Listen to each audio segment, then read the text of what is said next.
The alarming story of the humiliation of a young female Defence Force cadet this week has again raised questions about a predatory culture which may exist within the ADF.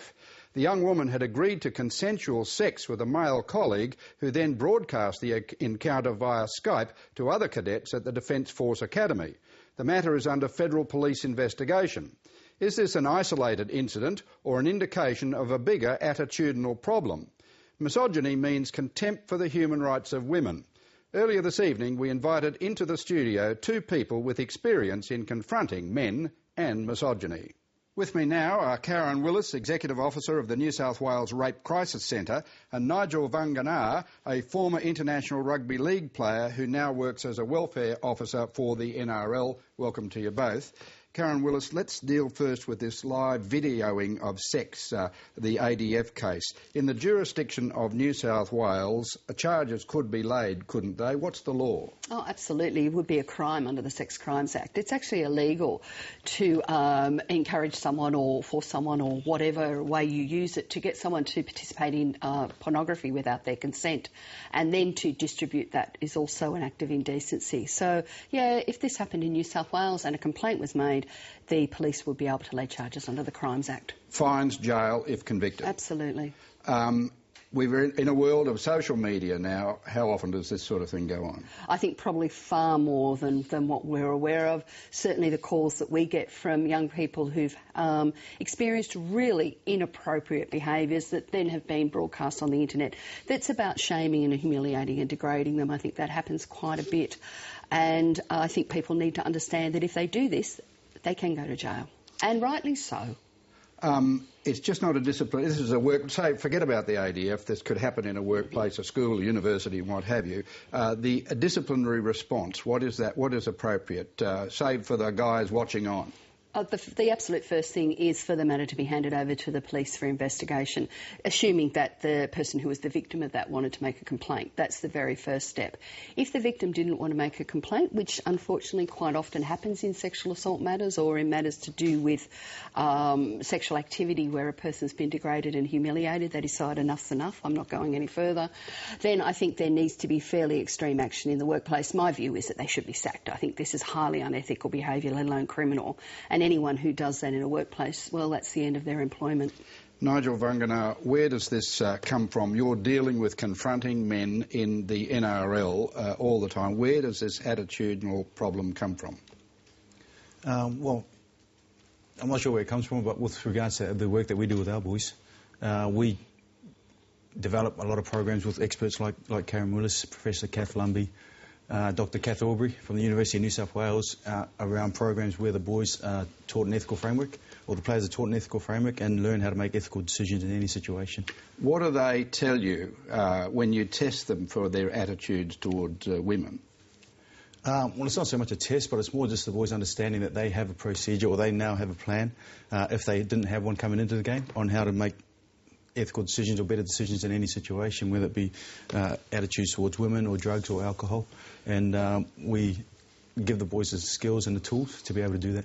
The NRL is active and trying to break some new ground in attitudinal by confronting men, but we've got another case today. Kevin Locke, the Warriors player, is under investigation. He's assisting the police. He says there's been no offence committed, but you're constantly bombarded by this sort of stuff, aren't you? Yeah, I guess with that situation, it is under police investigation at the moment, and I can't comment too much on it.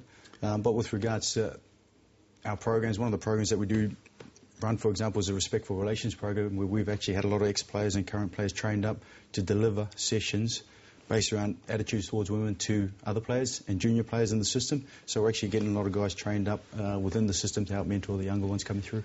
Karen Willis, where does this come from? Well, I think one of the challenges for the NRL and for a lot of other large, hierarchical, male-dominated organisations is that the problem, yes, might be exemplified in some of those sort of more, you know, what happens on camp stays on camp type groups, but they're actually subject to society's views and values. We're talking about thousands of years worth of male culture. Yeah, it's beyond the NRL. Absolutely. And good, or the ADF. And good on them for giving it a go in doing something about it. And it's also not going to be a short-term problem. While we need to change attitudes, we also need to change behaviours.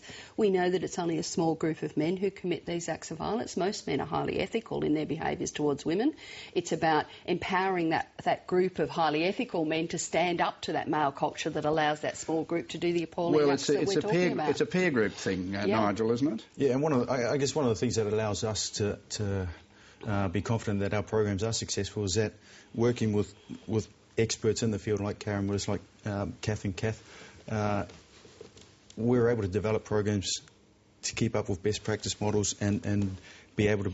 It is a long process, but we can still promote positive attitudes towards women for a long time. And give us an idea of how you confront the guys. With regards to a workshop? Yes, with regards to being in situations where they could exploit vulnerable women, for example. So a woman's drunk or they seem to be wanting sex or whatever. Well, for us, the big thing about all the programs we do is education. And if the boys are educated on topics around social media, around drugs, around alcohol, they're able to make an educated decision. And examples like that, for example, we teach the boys through Karen and the program that to be able to have the ability, you've got to have the ability to give consent. So one of the things we do as part of the Respectful Relations program as well is give our boys skills to be ethical bystanders. So this is a problem that's wider than football. That means ethical bystanders. What's that mean? If you see your mate doing something, or someone in society doing something, or someone outside of the system who might not have the education that we do within our programs, you can actually intervene ethically and help out. And Karen, there's a mentoring thing, given that's an intergenerational problem or attitudinal change. Absolutely, and I mean what Nigel was talking about there is that you can't set rules for each and every situation. So the framework is is this going to be good for me? Is it going to be good for others? You negotiate and check and ask and you reflect. And it's really important that people think about their behaviours and are actually empowered to do something that makes sure it's okay for them and okay for everybody else. When you've been in these sessions, when do you see the light of awareness going on in a man's mind? Hey, my prejudices are confronted and I'm going to change my attitude. Sure, look, there's a whole stack of those sorts of moments. There's also quite a lot, I must say, and I was certainly surprised when I first started doing the work with the NRL at just how many of the young men came in with the attitudes and behaviours that we were already wanting to see. And I mean, people like Nigel who are early in the program were wonderful. They're already converted, are you saying? What about the ones who are hard to convert?